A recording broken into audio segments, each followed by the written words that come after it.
In this section, we're going to talk about the speed of sound.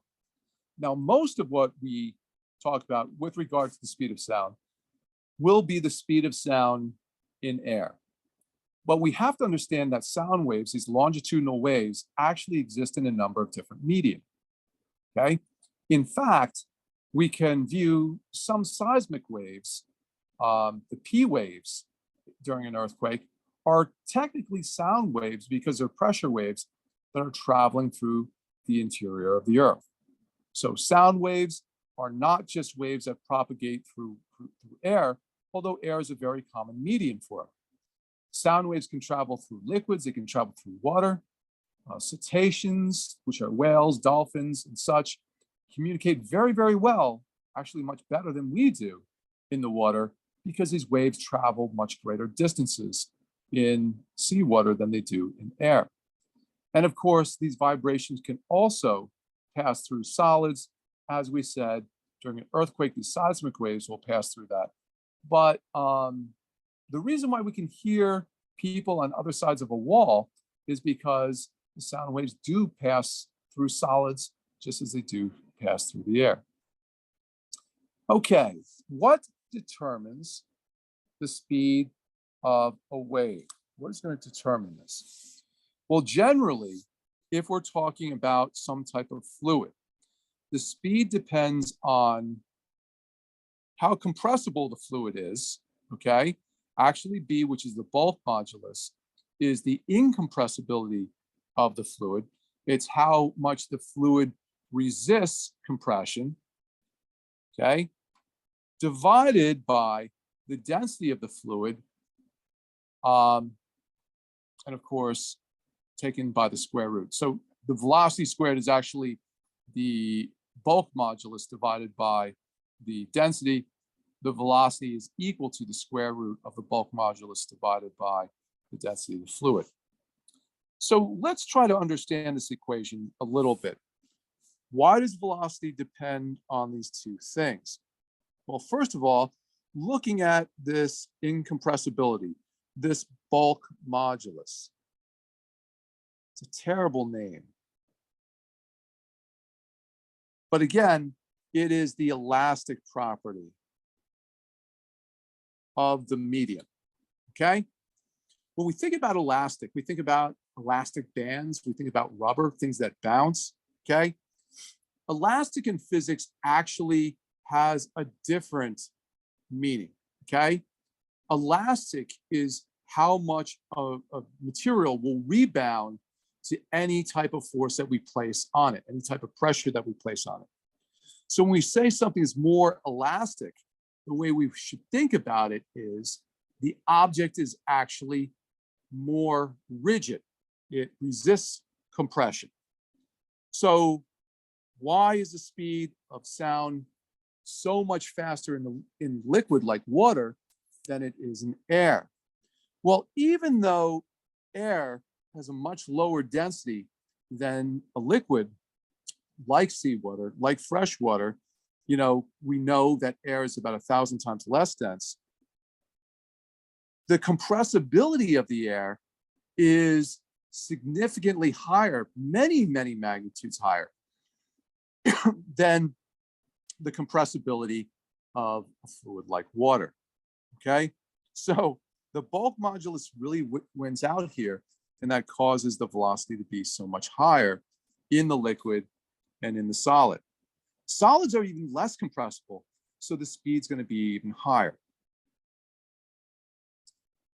If we take a solid rod of material, let's say like steel, and we want to calculate what its the speed of sound is in this material, we can use Young's modulus. Now we've gone from a fluid, okay, which has no shear stress, or does not sustain any shear stress, does not sustain any linear compression.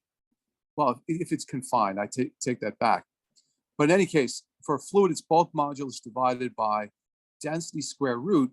For a solid, it's the Young's modulus, which is related to the compressibility and how easy is it to stretch it under tension. So that elastic modulus, the Young's modulus of a material divided by the density square root, will give you the speed of sound in a solid. There aren't too many applications for this, by the way, because we're not really worried too much about how quickly sound waves go through a solid. Most of our applications are in air or in fluid, so we don't see this as often. So generally, again, it's the square root of the elastic properties, how much force there is between the particles in the medium, right? The more interaction there are in neighboring particles, the faster the particles are going to move when their neighbors are perturbed. Divided by the inertial properties, which is related to the mass. In this case, for a solid, for a volume, we're talking about density. The denser the material, the heavier, well, I should say the more massive the atoms are in it, and the more difficult it is to get them to oscillate. So does this hold up for different materials? Does what we say, the square root of the elastic properties divided by the square root of the inertial properties, basically the density, hold up here? Well, let's look at solids first of all.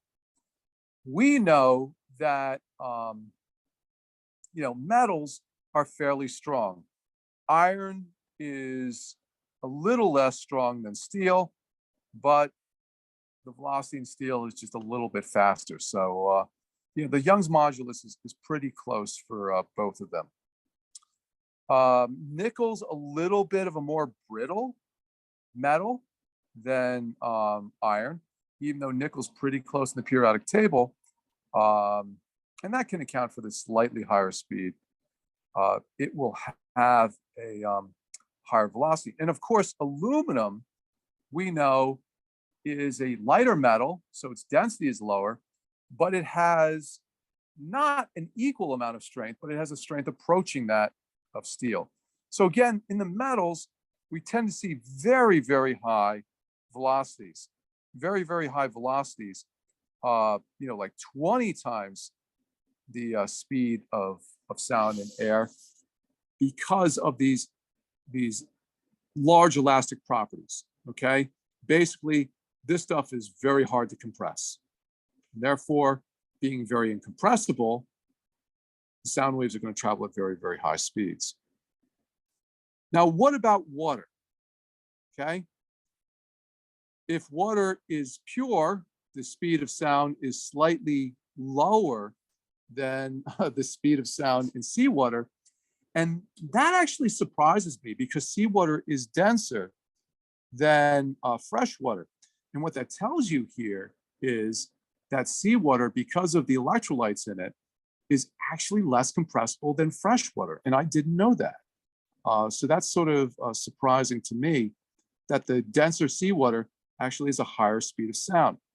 And again, you can see that whales communicate very, very easily with these sound waves, and they propagate at very high speeds.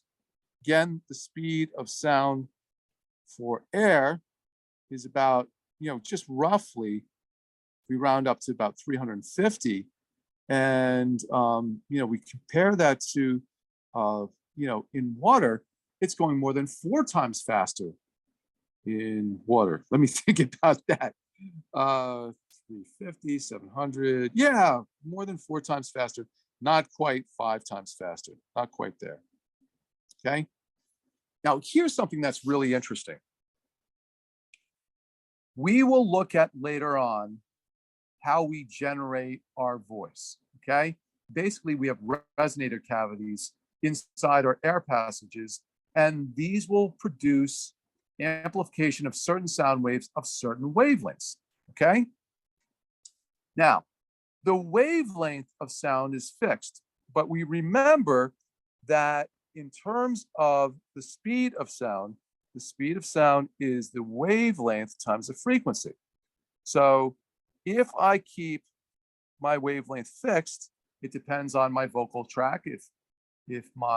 Also depends on your vocal cords. If your vocal cords are thicker, that does tend to produce larger lower frequencies.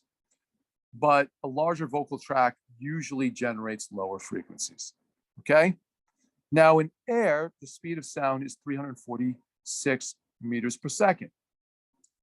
Air is mostly diatomic nitrogen and diatomic oxygen.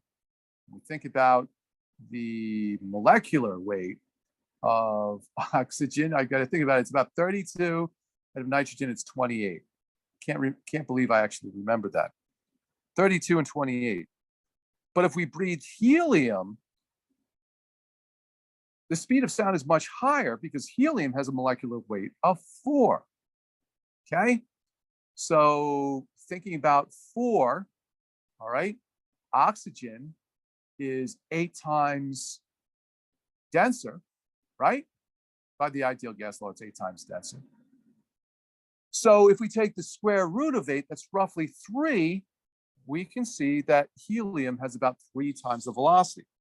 So if the speed is much higher inside your vocal tract and the wavelength is the same, 3 times the speed gives me 3 times higher frequency. And that's why when you breathe helium, your voice sounds a much higher pitch, okay? Folks, warning, don't inhale massive amounts of helium. It's dangerous.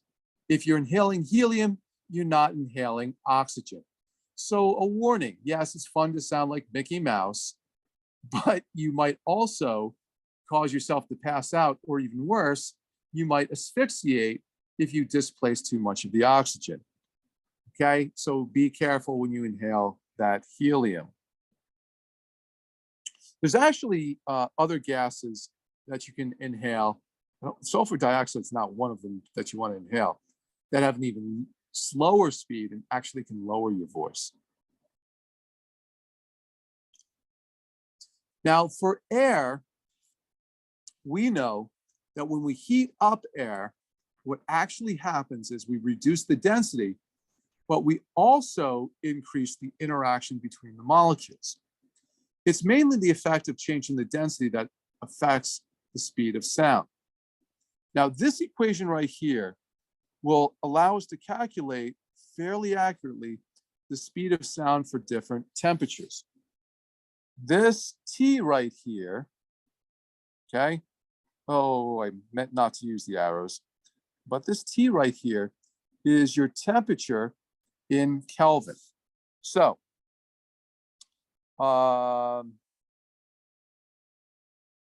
if you look at the speed of sound at 273 degrees Kelvin, 273 divided by 273 gives us 331, or, oops, the speed of sound at 0 degrees Celsius, which is 273 degrees Kelvin, is 331 meters per second. Usually, we use 20 degrees Celsius, which gets us closer to the 245 meters per second for the speed of sound. But if you want to calculate the speed of sound, this equation can be used to calculate it. And again, if you think about this, it makes a lot of sense, because if you're thinking about the density of a gas, the density of the gas is related to the temperature. All right? As the density goes up, we should say as the temperature goes up, the density goes down and the speed gets higher. Let's do a calculation at 35 degrees Celsius on a hot day. What is the speed of sound? Okay, how do we do this? Well, again, the calculation is pretty straightforward. You've just got to remember that this 35 degrees Celsius has to be converted into Kelvin. So you can see that I put that in the numerator, 35 degrees Celsius. I've got to add 273 degrees Kelvin to put it on the Kelvin scale. The increments are the same, so I just have to add by 273 or 273.15. So 35 degrees Celsius is 308 degrees Kelvin. I divide that by 273, that gives me 1.128 for a ratio. I take the square root of that ratio, it's 1.062. So that represents that the speed of sound is going to be 6.2 faster at 35 degrees Celsius than it will be at freezing. So my final answer here is that the speed of sound at 35 degrees Celsius is 352 meters per second.